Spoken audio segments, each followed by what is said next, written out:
오늘 제목 먼저 한번 읽어볼까요? 시작. 가장 안전한 삶. 말씀이 세 개가 있는데 한번 읽겠습니다. 시작. 예수께서 즉시 이르시되 안심하라 내니 두려워하지 말라.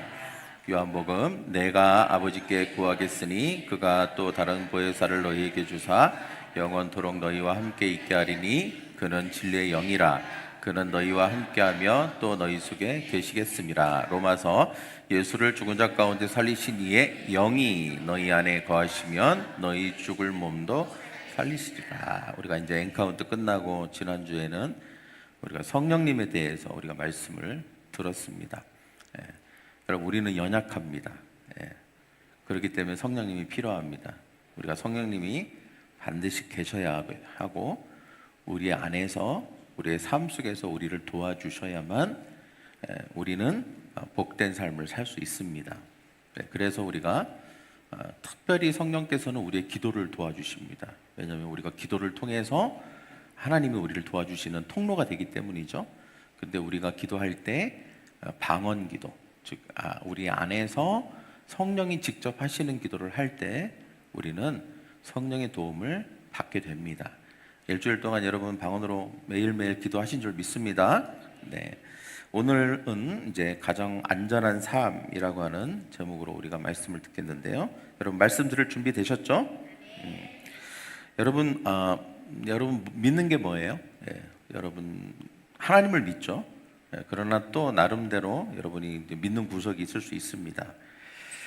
내가 이게 있으면 또는 이만큼 있으면 또 이게 되면 참 좋겠다라고 하는 것이 있습니다.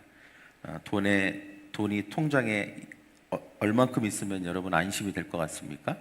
한 3억? 아니 3억은 무슨 300만 원만 있어도 좋겠어요. 뭐 이럴 수 있습니다.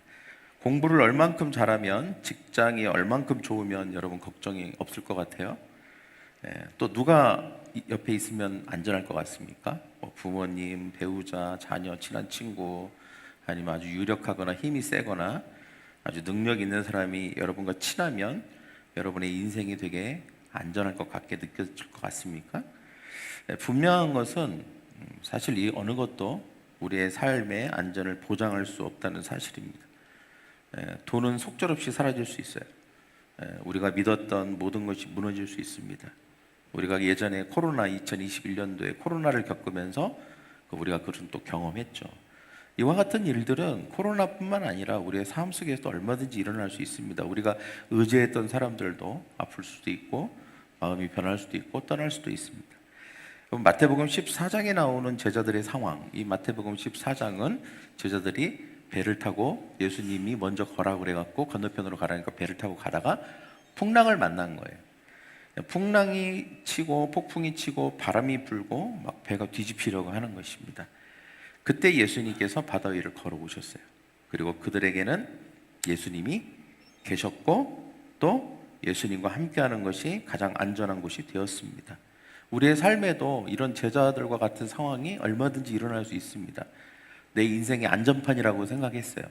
무사히 내가 인생을 건너편으로 건너갈 수 있겠지 생각했지만 우리가 예기치 않은 일들이 우리의 삶 속에서 우리의 삶의 안전판을 흔들고 우리의 삶을 송두리째 흔들어대는 일들이 우리의 삶에도 자주 일어납니다. 그때 가장 안전한 곳이 어디일까요? 여러분 제자들에게는 예수님이 계셨지만 우리는 어디에서 그 안전함을 찾아야 하겠습니까? 우리가 지난주에도 우리가 성령에 대해서 배웠지만 오늘 이 말씀은 예수님과 제자들이 주인공입니다. 우리가 이 성경 말씀의 배경을 보면 예수님이 등장하고 그 다음에 제자들이 등장하죠. 그러나 오늘날은 성령의 시대라고 했잖아요. 성령이 전면에 서시고 예수님과 하나님은 뒤에 배후에서 성령님을 도우시고 또 일하시는 분이라고 했습니다. 그렇다면 우리가 성령이 내 안에서 역사하시고 성령님과 함께 살아갈 때에 우리의 삶이 어떻게 안전할 수 있냐라고 하는 관점으로 이 마태복음 14장 말씀을 약간 새로운 관점으로 좀 보기를 원합니다. 여러분 제자들에게 있어서 예수님은 함께 하시는 분이었죠. 막 두렵고 흔들릴 때 예수님이 오셨어요. 그리고 예수님이 함께 하시자 모든 것이 안전해졌습니다. 그러면 오늘날 우리는 어떻습니까? 오늘날도 이렇게 얘기할 수 있겠죠. 예수님이 당신과 함께하면 당신은 안전합니다. 그러나 더 정확하게 얘기하면, 우리가 성경적으로 얘기하면 이렇게 얘기할 수 있습니다. 예수님은 승천하셨어요. 예. 그리고 예수님께서는 내주하시는 성령님을 우리에게 보내주셨습니다. 우리에게 지금 옆에 예수님은 없을 수 있어요. 그죠? 우리가 보이는 육신으로 입고 오신 예수님은 안 계셔요. 그러나 우리에게 계시는 분이 있다는 거예요. 예수님이 계시진 않지만 우리에게는 내주하시는 성령님이 계시다는 거예요. 우리가 예수 그리스도를 믿게 될 때 성령이 우리 안에 거하시죠. 그리고 우리가 죄를 고백하고 상처를 주님 앞에 내려놓고 예수님을 우리의 삶의 주인으로 모시기 시작할 때, 그때 성령께서 일하기 시작하십니다. 우리 안에서. 그 성령이 충만해짐으로 우리가 성령의 세례, 즉 잠기게 되죠. 성령에 잠기게 됩니다. 성령에 취하게 되는 것입니다. 그때 성령님이 우리 안에 계시다는 것을 우리가 알게 되죠. 방언을 통해서도 알게 되고, 어떤 체험을 통해서 성령님이 내 안에 계시는구나 라고 하는 사실을 알게 됩니다. 그러니까 우리에게는 누가 계시다고요? 성령이 계십니다. 저를 따라하고, 나에게는 성령이 계시다. 제자들에게는 예수님이 계셨어요. 그러나 지금 우리에게는 예수의 영으로 오신 성령이 우리 안에 계시는 것입니다. 곧 예수님이 계시는 거라고도 할 수 있겠죠. 여러분, 그렇기 때문에 우리의 삶에서 가장 안전한 곳이 되기 위해서 필요한 것이 있습니다. 세 가지인데, 첫째는 한번 저를 따라해 볼까요? 성령님의 음성을 듣는 것. 왜 이게 안전할까? 여러분, 마태복음 14장 27절에 보니까 두려움 가운데 있고 막 삶이 위기가 있을 때에, 위태로울 때에 그들이 예수님의 음성을 들었어요. 막 아우성치다가 예수님의 음성이 들려왔습니다. 내니 두려워하지 말라. 예수님의 음성이 들린 거죠. 그리고 요한복음에도 뭐라고 합니까? 진리의 영이 오시면 너희를 모든 진리로 인도하신다고 했습니다. 그러니까 여러분, 여기 밤 사경이면 마태복음 14장의 배경을 보면 밤 사경, 즉 새벽입니다. 새벽 3시에서 6시 사이, 가장 어둡고 춥고 지치는 시간입니다. 밤새 제자들은 파도와 싸웠어요. 녹초가 됐습니다. 그때 예수님이 물 위로 걸어오십니다. 오늘날도 성령님은 우리를 도우세요. 근데 언제 도우실까요? 우리의 삶의 안전판이 흔들릴 때, 우리가 힘들 때, 우리가 지칠 때 반드시 성령님은 우리를 도와주십니다. 그런데 제자들은 예상을 못했던 것 같아요. 예수님이 물 위를 걸어오셔서 자기를 도울 거라고 예상을 못했던 것 같아요. 그러니까 내니 두려워하지 말라 그랬는데, 예수님 한 게 아니라, 환영한 게 아니라 두려워했어요. 유령인 줄 알았던 거죠. 그러니까 이게 낯선 것입니다. 그러니까 예수님이 그런 식으로 자기들과 함께하고 그런 식으로 자기들을 도울 거라고 예상을 못했던 거죠. 여러분, 우리의 삶도 이럴 수 있습니다. 우리가 지치고 힘들고 어려울 때 분명히 내 안에 계신 성령님은 우리를 도우세요. 근데 성령이 도우시려고 할 때 우리가 예상치 않은 반응을 할 수 있다는 거죠. 우리가 두려워하거나 아니면 낯설어하거나 그분의 도움을 밀쳐내거나 아니면 그분의 도움에 대해서 반겨하지 않거나 환영하지 않거나 할 수 있습니다. 그러나 우리가 제자들을 보면 처음에는 그랬지만 나중에는 그렇게 하지 않았죠. 예수님 하면서 예수님을 반깁니다. 우리가 성령에 대한 우리의 태도도 마찬가지예요. 여러분, 우리가 성령님을 밀어내면 성령님은 우리를 절대 도와주실 수 없습니다. 우리의 태도는 항상 어떻게 해야 되냐면 성령님을 환영하는 태도가 되어야 됩니다. 할렐루야. 성령님을 원해야 됩니다. 원할 때만 성령님은 우리를 도와주세요. 저를 따르고, 성령님, 제가 성령님을 원합니다. 성령님을 환영합니다. 성령님을 좋아합니다. 항상 이런 생각과 태도와 말을 해야 됩니다. 그때 성령님은 두려워하지 마, 내가 너를 도울 거야 라고 하시면서 우리를 도우시는 줄 믿습니다. 그러면 우리가 어떻게 성령님의 음성을 들을 수 있을까요? 제자들은 예수님의 음성을 들었습니다. 내니 두려워하지 마라. 근데 우리도 역시 성령님이 우리 안에 계시기 때문에 우리는 성령의 음성을 들어야 됩니다. 여러분, 우리가 보통 카톡하고 울리면 화면을 확인해야만 압니까? 확인해야만 알죠? 그죠? 알지만 요즘은 하도 보이시피식 이상한 문자가 많아서. 근데 카톡이나 문자 메시지를 우리가 확인을 할 때 대충 어디서 온 건지를 알 수 있습니다. 예, 자주 오는 카톡이거나 또는 그러면 누구 카톡이겠다 이렇게 예상할 수 있거든요. 보통 아닌 경우도 있지만 자주 했다면, 카톡으로 자주 대화를 했다면, 그리고 친구가 많지 않다면 대충 누구 중에 한 명이겠죠. 그죠? 그러니까 우리가 짐작하는 거죠. 짐작. 누구 카톡이겠다 하고 보는 거예요.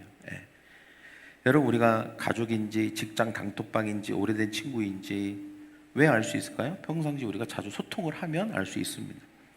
자주 대화를 하다 보면 상대방의 말투, 리듬, 몸이 그런 것이 다 이렇게 느껴집니다. 저도 이렇게 사모님하고 대화를 할 때 예전에는 처음에 신혼 때는 잘 몰라갖고 말의 내용에 집중을 했어요. 그 내용에. 근데 요즘은 제가 톤에 집중합니다. 톤. 톤과 크기, 볼륨이 작냐 크냐, 그리고 그 톤이 어떤 톤이냐, 여기에 아주 민감하게 집중을 합니다. 예전에는 내용에 집중했어요. 여보, 나 뭐 먹고 싶어. 뭐가 먹고 싶구나 이렇게 했지만 톤에 집중을 합니다. 여보, 나 뭐 먹고 싶어. 왜 저걸 먹고 싶다고 할까? 이런 것부터 시작해서 여러 가지, 기분이 나쁜가? 기분이 좋아서 저걸 먹고 싶다고 하는 걸까? 톤에 딱 집중을 합니다. 그러면서 신경을 쓰죠. 그러면서 제가 알아가게 됐어요. 우리 와이프가 이런 톤으로 얘기할 때는 지금 이런 기분이구나. 이런 톤으로 얘기할 때는 이런 기분이구나. 이렇게 얘기할 때는 이런 거구나. 그러니까 그 속뜻이 있잖아요. 우리 여자분들은 속뜻이 있잖아요. 그 뒤에 숨겨져 있는 진짜 의미들이 있는데 남자들은 그걸 빨리빨리 파악해야 되잖아요. 근데 대부분은 훈련이 잘 안 돼갖고 잘 안 되는데, 여튼 제가 이런 것들을 이제 훈련을 하면서 여전히 지금 아직도 제가 파악하지 못하는 것이 많기는 합니다. 그렇지만 지금 노력하고 있어요. 우리가 성령님의 음성도 마찬가지. 처음에는 낯설게 들리고 들리느냐 안 들리냐에만 집중하고 들리네 이렇게만 생각할 수도 있어요. 그러나 어느 순간부터는 정말 그 성령께서 하시는 음성에 대해서 익숙해지고 또 그 음성에 우리가 훈련되고 우리가 몸에 배이고 하게 될 때에 특별히 우리가 위기의 순간에 정확하게 하나님의 음성을 들을 수 있다는 것이죠. 여러분, 우리가 정말 도움이 필요할 그 순간에 성령께서 우리에게 그 어려움을 이길 수 있는 방법을 우리에게 가르쳐 주시고 힘을 주신다면 얼마나 좋겠습니까? 할렐루야. 그러기 위해서는 우리가 훈련이 되어야 됩니다. 듣는 훈련이 되어야 되는 것이죠. 성령님은 우리에게 어떤 식으로 말씀하실까요? 5가지 형태로 말씀하시죠. 첫째, 성경 말씀을 통해서 말씀하십니다. 성경 말씀. 그래서 우리가 성령의 음성을 듣기 위해서는 반드시 성경을 읽어야 됩니다. 성경 말씀을 통해서 성령은 우리에게 말씀하시는데, 성경을 어떤 식으로 할 때 우리가 성령의 음성을 들을 수 있을까요? 읽기, 듣기, 그 다음에 보기, 말하기, 그 다음에 묵상하기, 암송하기, 이런 것들을 통해서 성령께서 우리에게 말씀하십니다. 이건 순서가 되게 중요해요. 첫째, 뭐라고요? 성경 말씀을 통해서. 그 다음에 두 번째는 기도할 때 성령께서 우리에게 말씀하십니다. 기도할 때, 첫째 어떤 형태로 말씀하실까요? 우리 안에 평안함을 주십니다. 예를 들면 말씀을 통해서 성령께서 뭐를 말씀하셨구나라고 할 때 그걸 놓고 기도하면 마음이 편안해지는 거죠. 분명히 환경이나 상황은 아닌데 마음은 편안해지는 거예요. 그 다음에 로마서 8장 16절에 뭐라고 합니까? 성령이 친히 우리 영과 더불어 우리가 하나님의 자녀인 것을 증언하시나니 그랬습니다. 예. 세 번째는요, 내적 확신입니다. 성령님을 통한 내적 확신. 예. 성령이 우리 안에서 내적인 확신을 주십니다. 이건 또 평안하고는 조금 다른 거예요. 평안한데 확신이 드는 거죠. 아, 이거인 것 같다. 그런데 성령이 우리 안에 그런 확신을 주십니다. 그 다음에 네 번째, 하나님은 어떻게 우리에게 음성을 들려주시냐? 믿음의 공동체나, 그러니까 믿는 사람들이죠. 여기서 되게 중요한 건 믿음의 공동체입니다. 어떤 그런 세상에서 얘기하는 그런 친구들을 얘기하는 게 아니에요. 믿음의 공동체 또는 셀 리더, 권위자 또는 목회자, 아니면 리더, 또는 부부 중에서 또 영적인 어떤 조언을 해줄 수 있는 남편이나 아내, 또 부모님이라고 하면 그 부모님이 믿음의 부모님이라면 또 믿음의 부모님, 이런 분들을 통해서 권면, 조언, 이거 좋은 것 같다, 그렇게 해라 라고 하는 그것이 네 번째로 점검 가능한 성령님의 음성입니다. 그러니까 성령님의 음성인 줄 아는 네 번째 체크 목록이에요. 그 다음에 마지막이, 체크 목록이 마지막이 요건데, 대부분의 사람들은 이거를 첫 번째로 둡니다. 제가 말하려고 하는 요거를 항상 첫 번째로 둬요. 그래서 첫 번째로 두고 거기에서 딱 그게 되면 나머지 아까 얘기했던 말씀, 기도, 그 다음에 내적 확신, 그 다음에 권면을 때로는 무시합니다. 네, 이게 너무 좋으니까. 뭘 것 같아요? 상황입니다. 환경이 열리느냐 닫히느냐. 보통은 하기 싫은 거는요, 닫히면 하나님의 음성이라고 생각합니다. 네. 그러니까 하기 싫었어 어차피. 근데 닫혔어. 가기 싫었어. 못 가게 됐어. 하기 싫었어. 하지 말라고 해. 무조건 하나님의 음성인 거죠. 볼 것도 없어. 말씀 볼 것도 없어. 기도할 것도 없어. 그냥 이건 하나님의 음성 하고 결정 내려버립니다. 또 환경이 열릴 때 그렇지 않아도 하고 싶었어. 내가 좋아하는 거야. 누가 뭐래도 이건 좋아하는 거야. 근데 환경이 활짝 열렸네? 이거는 하나님의 음성 하고 결정 내려버립니다. 그리고 말씀도 안 봐요. 기도도 안 해요. 성령이 주시는 음성도 듣지 않아요. 권면도 듣지 않습니다. 대부분은 요거를 가지고 성령의 음성 인도를 받았다고 해요. 근데 환경의 열림과 닫힘은 항상 제일 마지막입니다. 할렐루야. 요 순서만 지키면 돼요. 대부분 하나님의 음성을요, 잘 들을 수 있도록 하나님께서 방법을 가르쳐 주셨는데 우리는 그거에 대해서 무시합니다. 네. 자, 이건 간단하게 얘기한 거예요. 사실 이거는 하나하나가 다 설교 주제입니다.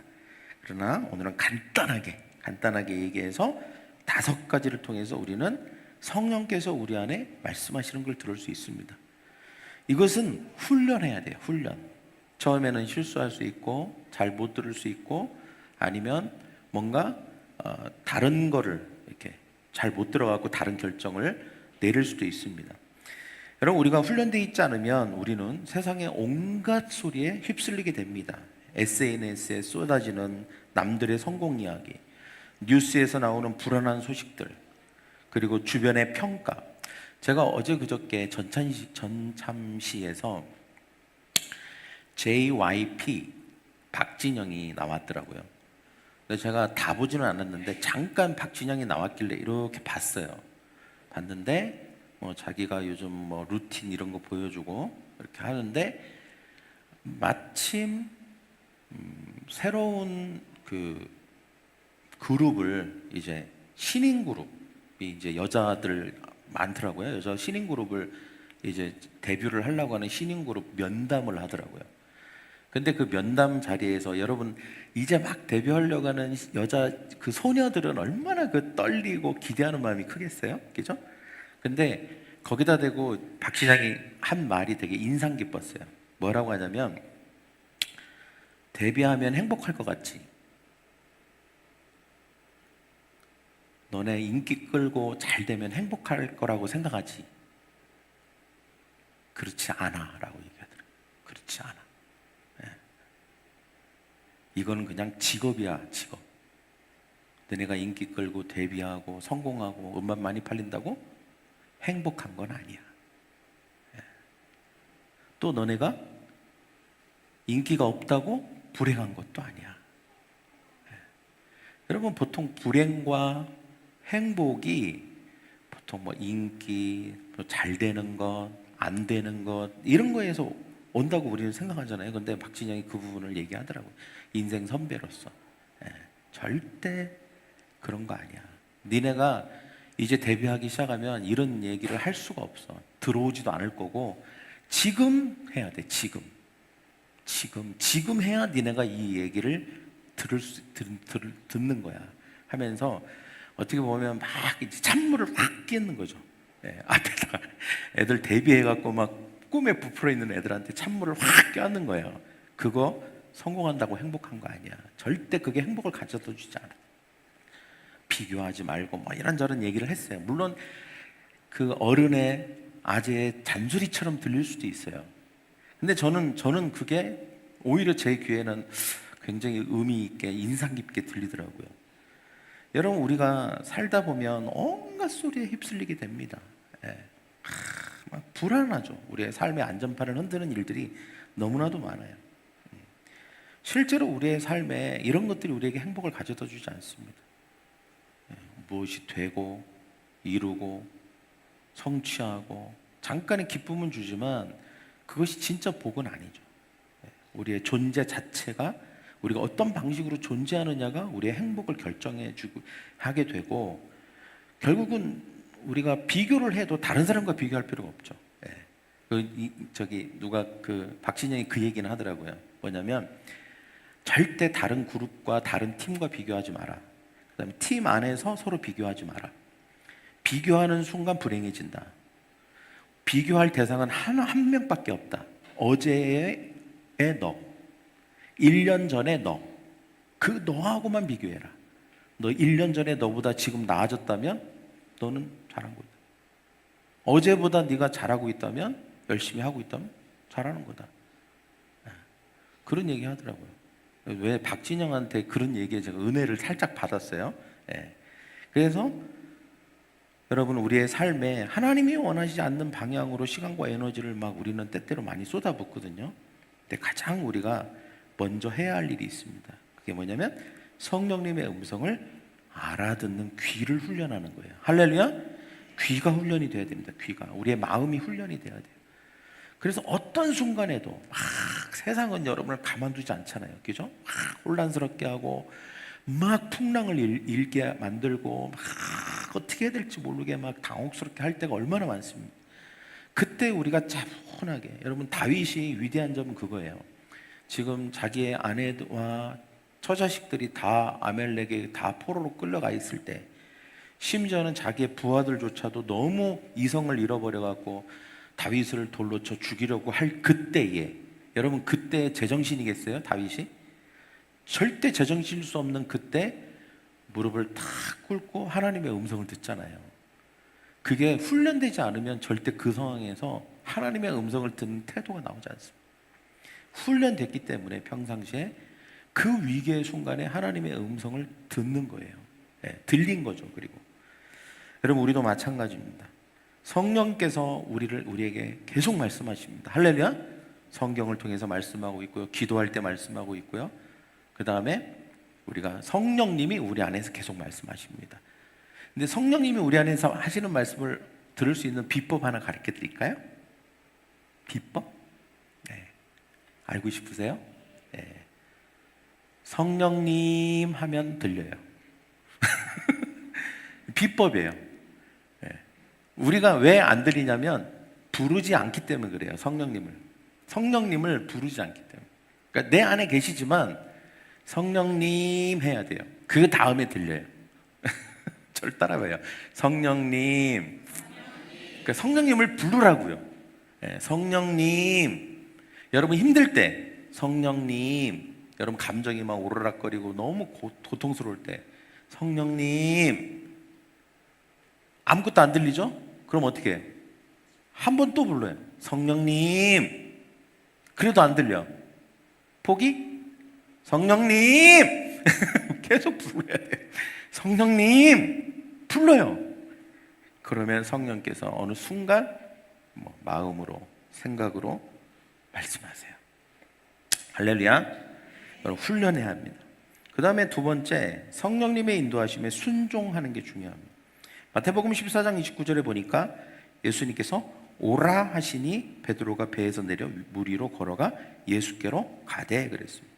자, 베드로가 예수님을 보고 뭐래요? 나도 주님이시거든 저더러 물 위로 오라 명하소서, 그렇게 하죠.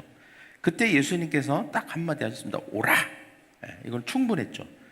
그럼 베드로는 배에서 내려서 예수님을 향해서 또박또박 걸어갑니다. 물 위를 최초로 걷게 된 거죠, 제자들 중에. 베드로가 사실 얼마 동안 오래 걸었냐, 이건 하나도 중요하지 않습니다. 중요한 것은 이거예요. 핵심은 오라는 말씀을 들었다는 거예요. 첫째. 그 다음에 순종했다는 거예요. 뭐라고요? 들었고 순종했다. 이게 중요한 거예요, 사실은. 오늘 우리에게 있어서 이 오라의 역할을 하시는 분이 또 성령님이에요. 갈라디아서 5장 25절에 보니 만일 우리가 성령으로 살면 또한 성령으로 행할지니 라고 말하고 있습니다. 성령으로 사는 것과 성령으로 행하는 것은 달라요. 성령을 받았다는 사실이 자동으로 성령의 인도함을 따르는 삶이 되지는 않습니다.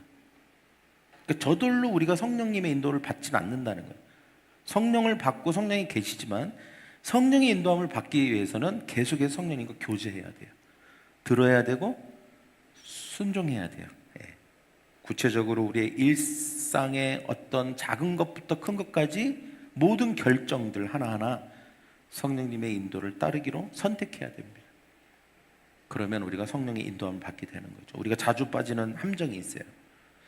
정말 이게 안전할까? 또는 이게 너무 무모한 건 아닐까? 하며 우리가 계산기를 두들린다는 거예요. 성령님이 말씀하실 때에도. 리스크를 따져보고 분석하고 성공 확률을 따져보고 또 주변에 믿음의 사람들이 아닌 사람들의 주변의 의견을 모으기 시작합니다. 그 자체가 나쁜 건 아니에요. 철저하게 아주 뭔가 준비성 있어 보이지만 중요한 질문이 하나 빠져 있는 거죠. 그 모든 걸 다 했다 할지라도 성령님이 이 방향으로 나를 이끌고 계시는가라고 질문하지 않았다면 그것은 실패합니다. 예수님이 배 안에 계시면 배 안이 안전한 거예요. 할렐루야. 성령님이 여전히 여러분의 삶을 인도하고 계시다면 여러분의 삶은 안전합니다. 여러분이 어디를 걸어가고 있고 어떤 지금 상황에 있어도 성령님이 여러분의 삶을 인도하고 계시다면, 즉 이 말은 여러분 마음 안에 성령이 계신 것을 인식하고 있고 성령의 음성을 듣고 있고 말씀과 기도와 그 다음에 예배와 성령의 음성을 듣고 있고 그 성령의 음성을 모든 순간마다 성령의 음성을 듣고 결정 내리려고 한다면 여러분 성령 안에 성령님이 여러분의 삶을 인도하고 계시는 거예요. 그러면 여러분의 삶은 비록 뭔가 부족할지라도 뭔가 잘 안 되고 있을지라도 여러분의 삶은 지금 가장 안전한 거예요. 할렐루야. 그러나 반대로 여러분의 삶에 모든 것이 다 잘 되고 있는 것 같아도 성령님이 여러분의 삶을 인도하고 있지 않다면 여러분은 지금 가장 위험한 삶을 살고 있는 거예요. 여러분 베드로에게 있어서 어디가 더 안전한 곳이죠? 베드로에게 있어서 배 안이에요? 배 밖이에요? 우리가 일상적으로 생각할 땐 배 안이 안전하다고 생각하잖아요. 그러나 지금 보십시오. 베드로는 걸어서 예수님께 가고 있어요. 예수님의 오라는 음성을 듣고 성령님의 음성에 순종하고 가는 사람은 배 밖인데도 안전한 거예요. 그죠? 배 밖인데도 안전한 거예요. 그러나 지금 나머지 제자들은요, 배 안인데도 안전하지 않은 거예요. 왜? 예수님이 배 밖에 계시거든. 배 밖에 계세요. 바다 위에 계신다고요. 그러니까 지금 예수님이 계신 곳이 안전한 거예요. 성령님이 어디를 가든지 어떻게 하든지 성령이 계신 곳이 안전한 거예요. 여러분의 삶에 성령이 계시면 여러분의 삶은 안전합니다. 그러나 여러분에게 성령이 계시지 않으면 여러분의 삶은 아무리 잘 되고 있는 것 같아도 지금 매우 위험한 거, 위태로운 거예요. 할렐루야. 우리가 때문에 결혼의 결정 앞에서, 사업이나 직업의 변화 앞에서, 관계에서의 갈등 앞에서 성령이 주시는 평안이 있는지를 먼저 구해야 됩니다. 성령님이 나를 인도하고 계시는가? 이것이 가장 중요한 일인 줄 믿습니다. 세 번째는 성령님께 시선을 고정하라는. 마태복음 14장 30절에 보니까 바다를 보고 무서워 빠져가는지라 소리질러 이르되 주여 나를 구원하소서 하니. 자, 베드로가 사실은 물 위, 그러니까 배 밖이 지금 가장 안전한 곳이었거든요. 안전한 곳이었는데 베드로가 갑자기 거기가 안전하지 않은 곳이 되어버렸어요. 그럼 원래부터 여기가 안전하지 않은 곳이 아닌 게 아니라 거기는 안전한 곳이었어요. 그런데 그것은 예수님 때문도 아니고 또 다른 조건 때문에 그런 게 아니에요. 베드로의 문제였어요. 베드로가 시선을 다른 곳으로 돌렸기 때문에 그런 거죠. 거기가 가장 안전한 곳이었는데 거기가 안전한 곳이 되지 않은 이유는 베드로가 예수님이 아닌 바다나 그 다음에 다른 곳으로 자기의 시선을 돌렸기 때문에 그렇습니다. 그 순간 안전한 곳이 안 됐던 거예요. 여러분, 우리도 마찬가지입니다. 우리의 삶이 항상 안전하게 되기 위해서는 항상 하나님께 우리의 시선을 고정해야 되고, 예수님께 우리의 시선을 고정하고, 성령께 우리의 시선을 고정하고 예민하게 민감하게 반응하는 삶을 살아야 됩니다. 그래야 이런 불안한 시대 속에서 안정감을 누리고 살 수 있습니다. 보면 누가 성공했네, 뭘 했네, 막 SNS에서 막 번듯한 이런 것 나오고, 막 뉴스만 조금만 검색해보고 유튜브만 봐도 막 우리를 불안하게 하는 게 너무 많잖아요. 나만 뒤처지는 것 같고, 막 나만 뭔가 이 시대에서 뒤떨어지는 것 같고, 막 초라하고, 막 이런 부동산, 주식 이런 뉴스 보면 한숨이 나오고, 막 직장 상사의 한마디가 막 하루를 흔들게 만들고, 이런 것들이 다 육신의 생각이라고 로마서 8장 6절이 말합니다. 육신의 생각에 사로잡히면 육신의 생각은 사망이라고 했어요. 그러나 영의 생각은 생명과 평안이라고 했습니다. 우리가 하나님의 성령의 인도함을 받으면 거기 안에 생명이 있습니다. 거기에 평안을 줍니다. 할렐루야. 네. 그래서 여러분, 우리가 항상 땅의 것을 보지 말고 하나님 것을 보고 하나님이 주시는 것들에 집중하며 살아가는 저와 여러분이 되기를 원합니다. 예배에 승리하시고, 그 다음에 성령의 음성에 민감하시고, 성령께서 우리에게 하시는 말씀들에 순종하시고, 그래서 우리가 승리하는 축복의 인생이 되기를 간절히 축복합니다. 마태복음 14장 제자들에게는 함께 하시는 예수님이 그들의 안전이었어요. 파도가 쳐도 바람이 불어도 예수님과 함께하는 곳이 가장 안전한 곳이었습니다. 그리고 오늘 우리에게는 바로 그 예수님을 대신해서 더 깊은 방식으로 우리 안에 내주하시는 성령님이 계시다는 사실을 꼭 기억해야 됩니다.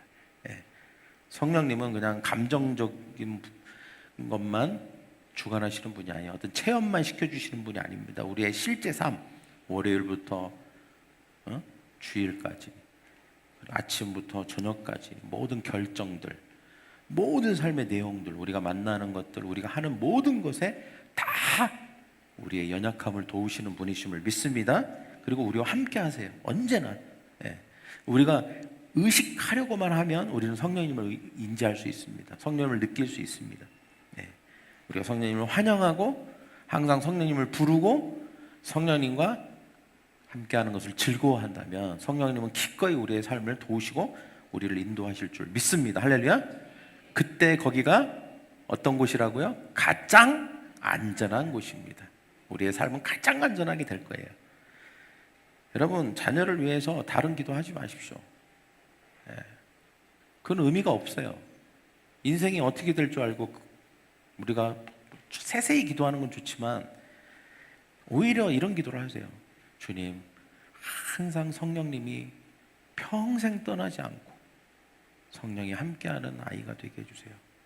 이런 기도가 제일 축복된 기도예요. 성령이 함께 있으면 책임져 주시겠죠. 어차피 우리의 환경은 끊임없이 변합니다. 시대는 변해요. 여러분 아무리 지금 모든 것을 다 준비하고 미리 예측한다 하더라도 어떻게 인생이 세상이 변할지 어떻게 알겠어요 우리가. 예? 이런 AI 시대가 올지 어떻게 알았어요 우리도. 몰라요. 저는 어렸을 때요, 웃기는 얘기지만 비행기 타는 게 소원이었어요. 그리고 내가 하나님 앞에 기도해서 하나님, 저 제 평생에 비행기 한 번만 타게 해주세요. 저 비행기 몇 번 탄 줄 아세요? 네. 그러니까 그런 시대가 됐다는 걸, 시대가 될 거라는 걸 몰랐지 그때는. 비행기 한 번이나 탈까? 내 인생에 아무것도 예측할 수가 없어요. 그렇지만 여러분, 그렇기 때문에 우리는 더더욱 성령님의 인도를 받아야 되는 줄 믿습니다. 네. 오늘 여러분이 안전하다고 생각하고 붙들고 있는 거 뭐예요? 그것이 예수님과 무관하고 성령님과 무관한 것이라면 그건 진짜 안전이 아닙니다. 하지만 여러분 안에 계신 성령님께 귀를 기울이고 그 인도하심에 순종하고 시선을 성령님께 고정한다면 어떤 바람이 불어도 어떤 파도가 쳐도 여러분은 가장 안전한 곳에 있다는 것입니다. 할렐루야. 이것을 믿기를 바랍니다. 네. 여러분 성령님과 동행하고 있다면 성령님 분명히 이렇게 얘기해요. 안심하라, 내가 너와 함께 있다. 그 음성을 듣는 여러분이 되기를 원합니다. 네. 기도하겠습니다. 가슴에 손을 얹고. 성령님 감사합니다. 오늘 이 말씀을 통해서 다시 한번 깨닫습니다. 우리가 안심할 수 있는 이유는 성령님이 우리 안에 계시기 때문입니다. 우리는 자꾸 눈에 보이는 바람과 파도를 바라보며 두려워합니다. 그 시선을 거두고 다시 성령님을 인지하고 의식하고 내 안에 계신 성령님을 환영하고 좋아하고 원하고 부르고 성령과 교제하며 동행하며 사는 우리가 되게 하여 주시옵소서. 성령님의 음성을 듣는 귀를 주시고 그 인도하심에 기꺼이 순종하는 믿음을 주시고 무슨 상황에서도 시선을 성령님께 고정하는 삶을 살게 하여 주시옵소서.